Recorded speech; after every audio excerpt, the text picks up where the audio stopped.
घूमेला भरवा आइल जब से होली किस करे ने फाड़ देले बा कोई गो हमरे चोली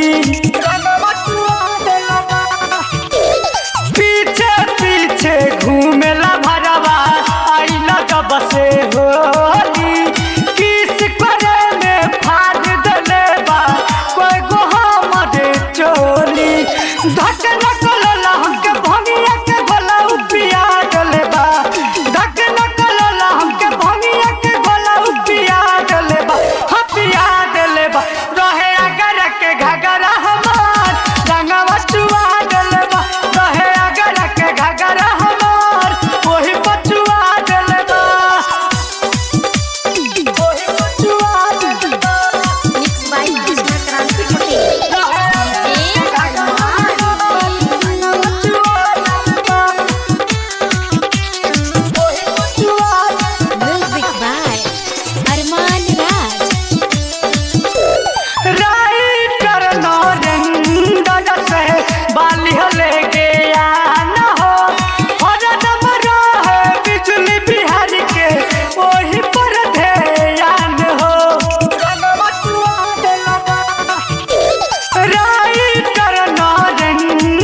क्रांति रिकॉर्डिंग स्टूडियो भिलाई बाजार।